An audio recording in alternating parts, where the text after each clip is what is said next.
Hello dear students, welcome to my YouTube channel. Happy New Year to all. ଏଇ ନବବର୍ଷ 2026 ମସିହା ତୁମମାନଙ୍କ ପାଇଁ ମଙ୍ଗଳମୟ ହେଉ।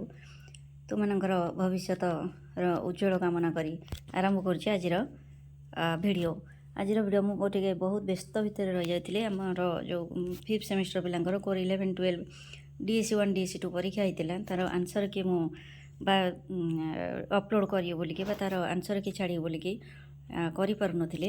କରିଦେଇଥିଲି ଆନ୍ସର, କିନ୍ତୁ ଭିଡ଼ିଓ କରିବା ପାଇଁ ମୋତେ ସମୟ ହେଉନଥିଲା। ତେଣୁ ଆଜି ମୁଁ କୋର୍ 11ର ଆନ୍ସର ଡିସ୍କସନ୍ କରୁଛି। ଚାଲ ତାହେଲେ ଭିଡ଼ିଓଟି ଷ୍ଟାର୍ଟ କରିବା। ଭିଡ଼ିଓଟି ଷ୍ଟାର୍ଟ କରିବା ପୂର୍ବରୁ ଯେଉଁମାନେ ମୋ ଚ୍ୟାନେଲରେ ନୂଆ ଅଛନ୍ତି ସେମାନଙ୍କୁ ଅନୁରୋଧ ଯେ ଚ୍ୟାନେଲଟିକୁ ସବସ୍କ୍ରାଇବ୍ କରିବ ଏବଂ ସାଙ୍ଗମାନଙ୍କ ପାଖକୁ ସେୟାର କରିବ। ଚାଲ ତାହେଲେ ଦେଖିବା କୋର୍ 11 2025ର କ'ଣ ଥିଲା କୋଶ୍ଚିନ୍। ନା ପ୍ରଥମ କୋଶ୍ଚିନ୍ ଥିଲା ଯେ ପାର୍ଟ 1ର in which year Bihar in Odisha primary education bill was passed. କେଉଁ ବର୍ଷ ବିହାର ଓ ଓଡ଼ିଶା ପ୍ରାଥମିକ ଶିକ୍ଷା ବିଲ୍ ଗୃହୀତ ହୋଇଥିଲା। ବିହାର ଆଣ୍ଡ ଓଡ଼ିଶା ପ୍ରାଇମେରୀ ହେବ, ସେଠି ଇଚ୍ ହେଇଯାଇଛି। କେଉଁ ବର୍ଷ ବିହାର ଓ ଓଡ଼ିଶା ପ୍ରାଥମିକ ଶିକ୍ଷା ବିଲ୍ ଗୃହୀତ ହୋଇଥିଲା। ତାର ଉତ୍ତରଟି ହେଉଛି କ'ଣ ନା 1919। 1 ନମ୍ବର ଏର ଉତ୍ତର ହେଉଛି 1919। 1919ରେ ବିହାର ଓ ଓଡ଼ିଶା ପ୍ରାଥମିକ ଶିକ୍ଷା ବିଲ୍ ଗୃହୀତ ହୋଇଥିଲା। ତାପରେ ନେକ୍ସଟ କ୍ୱେଶ୍ଚିନ୍ ହେଉଛି article dash of Indian constitution deals with RT 2009। ଭାରତୀୟ ସମ୍ବିଧାନର ଡ୍ୟାସ୍ ଧାରାରେ ଶିକ୍ଷା ଅଧିକାର ଆଇନ 2009 ସମ୍ବନ୍ଧରେ ଉଲ୍ଲେଖ ଅଛି। ଏଇଟା ତ ପିଲାମାନେ ଜାଣିଥିବ ଯେ ଶିକ୍ଷା ଅଧିକାର ଆଇନ ହେଉଛି ଆର୍ଟିକଲ୍ 21A। ତାର ଉତ୍ତରଟି ହେଉଛି ଆର୍ଟିକଲ୍ 21A। ତାପରେ ନେକ୍ସଟ କ୍ୱେଶ୍ଚିନ୍ ହେଉଛି in which year RUSA scheme was launched. ରୁଷାର ଫୁଲ୍ ଫର୍ମ ପିଲାମାନେ ଜାଣିଥିବ, ରାଷ୍ଟ୍ରୀୟ ଉଚ୍ଚତର ଶିକ୍ଷା ଅଭିଯାନ। କେବେ ହୋଇଥିଲା ନା 2013ରେ ହୋଇଥିଲା। ତୁମମାନେ ତ ନିଶ୍ଚୟ ଲେଖିଥିବ, ଏଇଟା ଅତି ସହଜ question. Then the next question is the central university of Odisha is established at dash. ଓଡ଼ିଶାରେ କେନ୍ଦ୍ରୀୟ ବିଦ୍ୟାଳୟ ଡ୍ୟାସ୍ ଠାରେ ସ୍ଥାପିତ ହୋଇଛି। କ'ଣ ନା କେଉଁଠି ହେଇଛି ନା କୋରାପୁଟରେ। ଆମର ଯେଉଁ କେନ୍ଦ୍ରୀୟ ବିଦ୍ୟାଳୟ ଅଛି କୋରାପୁଟରେ ହେଇଛି। କୋରାପୁଟର ସୁନାବେଡ଼ା ଟାଉନ୍ ଏରିଆରେ। By an act of parliament in 2009। 2009ରେ କୋରାପୁଟରେ ଆମର central university of Odisha established. Then the next question is DPEP programme was started in Odisha on the year dash. ଓଡ଼ିଶାରେ ଜିଲ୍ଲା ପ୍ରାଥମିକ ଶିକ୍ଷା କାର୍ଯ୍ୟକ୍ରମ ଡ୍ୟାସ୍ ମସିହାରେ ଆରମ୍ଭ ହୋଇଥିଲା। କେଉଁ ମସିହାରେ ନା 1996-97 ମସିହାରେ ଆରମ୍ଭ ହୋଇଥିଲା। କେଉଁଠି ନା ଓଡ଼ିଶାରେ ହୋଇଥିଲା। ଏଇଟା ଅତି ସହଜ କ୍ୱେଶ୍ଚିନ୍ ସବୁ ଥିଲା। In Odisha NRTS examination is conducted Bai dash. ଓଡ଼ିଶାର NRTS ପରୀକ୍ଷା ଡ୍ୟାସ୍ ପରିଚାଳନା କରିଥାଏ। କିଏ ପରିଚାଳନା କରିଥାଏ ନା NRTS କରିଥାଏ VSE ଓଡ଼ିଶା। VSE କହିଲେ board of secondary education Odisha ପରିଚାଳନା କରିଥାଏ। ପିଲାମାନେ ଏଇଟା ତ ନିଶ୍ଚୟ ତୁମେ ଜାଣିଥିବ, ଠିକ୍ ଆନ୍ସର ଲେଖିଥିବ। ତାପରେ ନେକ୍ସଟ କ୍ୱେଶ୍ଚିନ୍ ହେଉଛି ପିଲାମାନେ ଯେ diet provides teacher training for dash stage of education. ଜିଲ୍ଲା ଶିକ୍ଷକ ପ୍ରଶିକ୍ଷଣ ଡ୍ୟାସ୍ ଶିକ୍ଷା ସ୍ତର ପାଇଁ ଉଦ୍ଦିଷ୍ଟ। କେଉଁ ଶିକ୍ଷା ସ୍ତର ପାଇଁ ନା ତାର ଉତ୍ତରଟି ହେଉଛି ପ୍ରାଇମେରୀ ବା ପ୍ରାଥମିକ ସ୍ତର ପାଇଁ ଉଦ୍ଦିଷ୍ଟ। ଯେଉଁ ଡାଏଟ୍ ରହିଛି ଆମର district institute of education and training, ସେଇଟା ଆମର ପ୍ରାଥମିକ ଶିକ୍ଷା ପାଇଁ ବା ପ୍ରାଇମେରୀ ଲେଭେଲ୍ ପାଇଁ ଉଦ୍ଦିଷ୍ଟ। ତାପରେ ଦ next question is the regional institute of education RIE is located at dash in Odisha. ଓଡ଼ିଶାରେ କେଉଁଠି ଅଛି RIE regional institute of education? ଓଡ଼ିଶାରେ ଆଞ୍ଚଳିକ ଶିକ୍ଷା ପ୍ରତିଷ୍ଠାନ ଡ୍ୟାସ୍ ଠାରେ ଅବସ୍ଥିତ। କେଉଁଠି ଅଛି ନା ଭୁବନେଶ୍ୱର। ଭୁବନେଶ୍ୱର ଅନ୍ ଅଗଷ୍ଟ 1, 1963ରେ ଏଇଟା ପ୍ରତିଷ୍ଠା କରାଯାଇଥିଲା। ଏ ଯେଉଁ RIE ବା ରିଜନାଲ ଇନଷ୍ଟିଚ୍ୟୁଟ୍ ଅଫ୍ ଏଜୁକେସନ୍ ଭୁବନେଶ୍ୱରରେ ଅଗଷ୍ଟ 1, 1963ରେ ପ୍ରତିଷ୍ଠା କରାଯାଇଥିଲା। ତାପରେ ପିଲାମାନେ ଦେଖ ଆମର ପାର୍ଟ 2ରେ ମଧ୍ୟ ଅତି ଇଜି କ୍ୱେଶ୍ଚିନ୍ ଆସିଛି, ଯାହାର ଭ୍ୟାଲ୍ୟୁ ହେଉଛି 1.5। 8ଟିର ଉତ୍ତର ଲେଖିବ। ଯେ ପ୍ରଥମ କ୍ୱେଶ୍ଚିନ୍ ହେଉଛି 2 ନମ୍ବରର ଯେ ପ୍ରାଥମିକ ଶିକ୍ଷାରେ ଅପଚୟ କହିଲେ କ'ଣ ବୁଝ।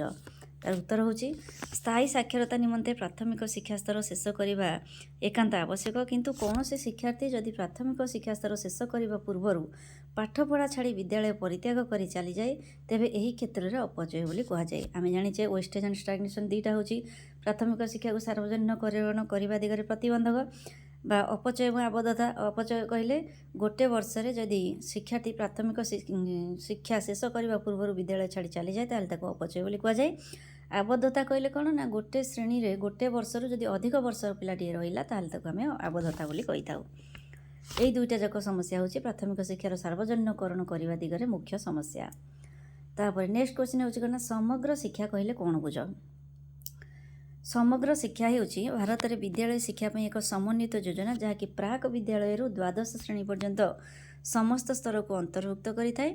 ଏହା 2018ରେ ଆରମ୍ଭ କରାଯାଇଥିଲା। ଏ ଯେଉଁ ସମଗ୍ର ଶିକ୍ଷା 2018ରେ ଆରମ୍ଭ କରାଯାଇଥିଲା। କାହା ପାଇଁ ନା ଶିକ୍ଷାରେ ସାମାଜିକ ଏବଂ ଲିଙ୍ଗଗତ ବ୍ୟବଧାନକୁ ଦୂର କରିବା, ଶିକ୍ଷା ଅଧିକାର ଆଇନର କାର୍ଯ୍ୟକାରିତାକୁ ସମର୍ଥନ କରିବା ଏବଂ ଜାତୀୟ ଶିକ୍ଷାନୀତି NEP 2020ର ସୁପାରିଶ ସହିତ ସମାନ୍ତରାଳ କରିବା ହେଉଛି ମୁଖ୍ୟ ଉଦ୍ଦେଶ୍ୟ। ତାପରେ ପରବର୍ତ୍ତୀ ପ୍ରଶ୍ନ କ'ଣ ରହିଛି ନା ରାମସାର ଯେକୌଣସି ଦୁଇଟି ଉଦ୍ଦେଶ୍ୟ ଲେଖ। ତାର ଉତ୍ତର ହେଉଛି ରାମସାର ଦୁଇଟି ଉଦ୍ଦେଶ୍ୟ ହେଉଛି କ'ଣ ନା ପ୍ରଥମେ ହେଉଛି ସମସ୍ତ ଯୋଗ୍ୟ ଛାତ୍ରଛାତ୍ରୀମାନଙ୍କ ନିମନ୍ତେ ମାଧ୍ୟମିକ ବା ଉଚ୍ଚ ମାଧ୍ୟମିକ ବିଦ୍ୟାଳୟମାନ 3 କିଲୋମିଟର ମଧ୍ୟରେ ସ୍ଥାପନ କରାଯିବ। ଯେମିତି ଆମର ସର୍ବଶିକ୍ଷା ଅଭିଯାନ ରହିଛି ଯେ ପ୍ରତ୍ୟେକ ପିଲାର ଘରଠାରୁ 1 କିଲୋମିଟର ଦୂରରେ ଯେମିତି ବିଦ୍ୟାଳୟଟିଏ ପ୍ରାଥମିକ ବିଦ୍ୟାଳୟଟେ ଥିବ, ସେମିତି ରାମସାର ହେଉଛି କ'ଣ ରାମସା କହିଲେ ରାଷ୍ଟ୍ରୀୟ ମାଧ୍ୟମିକ ଶିକ୍ଷା ଅଭିଯାନ।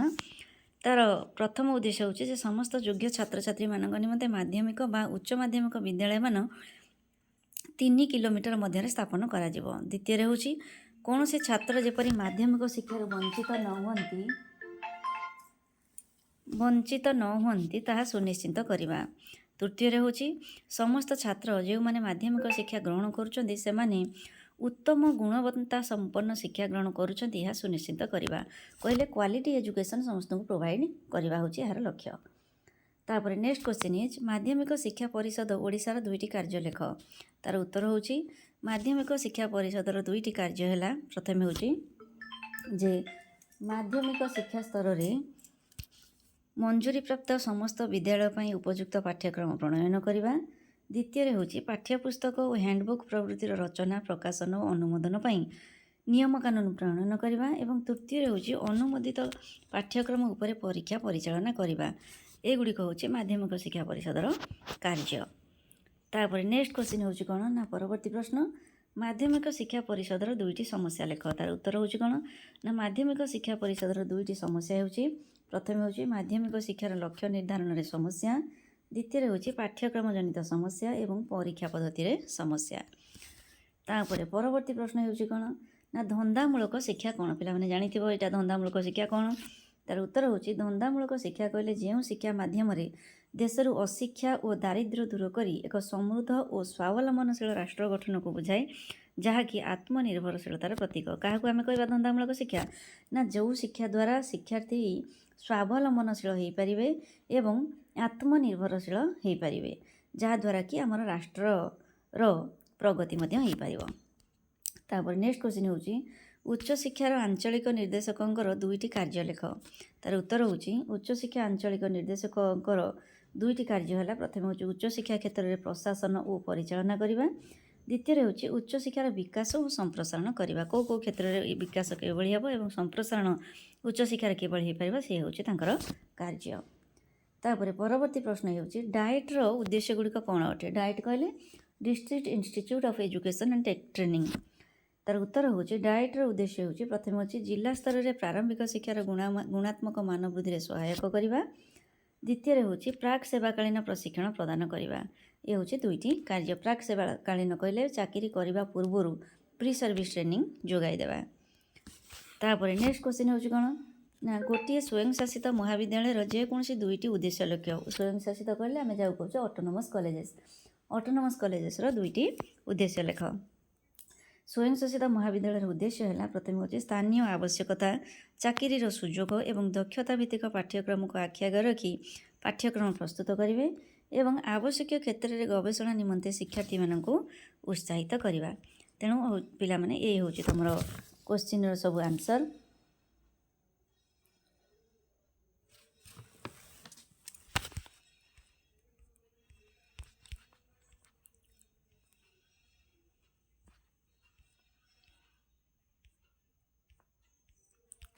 क्वेश्चन गुड़िक डिस्कसन करदेली तेणु तुम मैंने निश्चय यही आंसर गुड़िक लिखिथिव। ताले वीडियोटी भल लगे वीडियो को लाइक कर शेयर कर सांग मान पाक शेयर कर जहाँफल से आंसर कौन कर कन्फर्म हो पारे। आम परवर्ती वीडियो रे कोर 12 रो क्वेश्चन आंसर डिस्कसन करवा एवं तापर आम कोर 13 14 टेक्स्ट बुक डिस्कसन करवा। Thank you all.